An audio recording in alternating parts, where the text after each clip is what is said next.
The ANC, that is the African National Congress, has reinvented itself. After years of massive looting, landslide corruption, massive corruption, hollowing of state institutions, insane cadre deployment, the ANC priority now is having a capable, ethical, development oriented government. Hold that in your mind, fixed it in your mind, and then come walk with us to unpack what does this mean? You know what this mean? It yet another communist slogan? Yes, that is it. The ANC is the engine that produces communist slogans. And so capable, ethical, development-oriented government is not a vision, nor is it a plan. It is simply a slogan.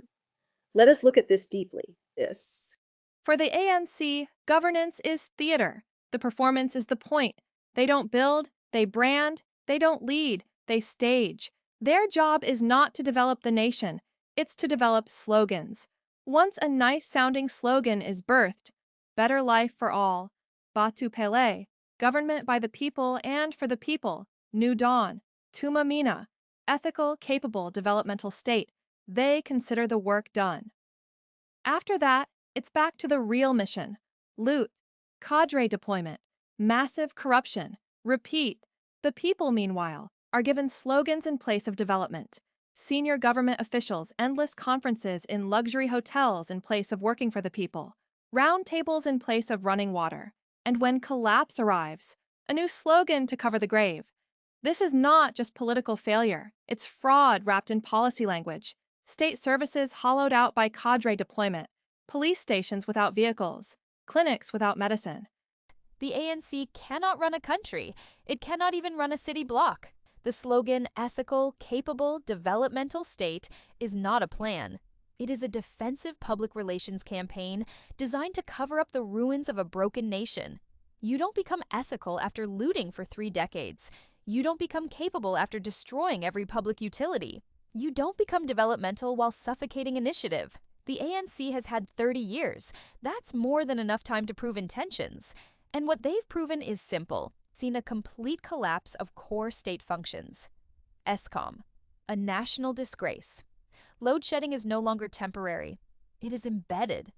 Billions spent, executives rotated, and still, no light. Transnet. Our ports and rail are so dysfunctional that mining companies have started exporting via Mozambique, a self-inflicted economic wound. Water and sanitation. Towns like Makonda run dry while sewage floods others. The basics, clean water and sanitation, are beyond the state's capability. Police and crime. Police stations without vehicles. Forensic backlogs stretching years. Meanwhile, violent crime surges, and the streets belong to gangs of mass dependency. Social grants as political chains. Instead of empowering people, grants are used as voter bait. Entire generations are now raised to depend on the state for survival, not to strive, innovate, or build. Crushing of small enterprise, red tape, corrupt inspectors, and lack of support strangle township entrepreneurs. Instead of developing a nation of builders, the ANC nurtures a culture of waiting. Education failure. No developmental state produces students who cannot read for meaning by grade 4. The ANC has turned schools into warehouses of despair, not engines of development. State capture. The Zondo Commission exposed systemic looting orchestrated from the highest offices. Billions stolen, institutions hollowed out, yet most culprits still walk free. Cadre deployment. Ethics are incompatible with political appointments based on loyalty, not merit. The ANC's Cadre Deployment Committee has poisoned every state entity with unqualified, obedient insiders. Looting during crisis. Who steals during a pandemic? The ANC does. COVID-19 relief funds meant to save lives were diverted to comrades' pockets. This is not ethical failure. This is ethical sabotage.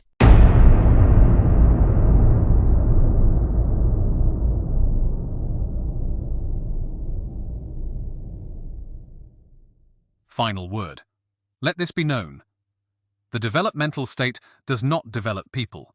It develops dependency. Behind the noble rhetoric of upliftment and empowerment lies a darker, quieter truth. People are conditioned to believe that their success must be mediated, managed, and manufactured by the state. The result is not development, but a deadly paralysis of initiative. This is not merely an economic observation. It is a psychological conquest. When a government convinces its citizens that progress must flow from state grants, tenders, and job reservations, it quietly robs them of their most precious power, the belief in their own agency. It conditions the population to wait, not to build, to apply, not to innovate, to comply, not to create. The developmental state may build roads, schools, clinics, but it often fails to build people. It infantilizes adults and turns citizens into clients. Worse, it saps the cultural fuel of progress. Hard work, risk-taking, self-discipline, and generational ambition. Consider the long lines outside government offices, grant recipients, job seekers, housing applicants, all waiting not for opportunity, but for permission. This is not development. This is a system that teaches people that access to a better life must be negotiated through bureaucracy, not earned through sweat, vision, and hustle. Why is this dangerous? Because it kills the instinct to solve problems. People stop thinking, how can I make this better? And start thinking, who will do this for me? Over time, entire communities are reprogrammed to look upward instead of inward. The state becomes a ceiling, not a launch pad. And when this mindset takes root, even capable, intelligent people begin to act helpless. Graduates sit at home waiting for government jobs. Entrepreneurs abandon ideas because tenders were not awarded. Farmers wait for subsidies while land lies fallow. Apathy becomes normal. Blame becomes culture. Yet, history shows us something different. Great civilizations were not built by government handouts. They were built by people who refused to wait.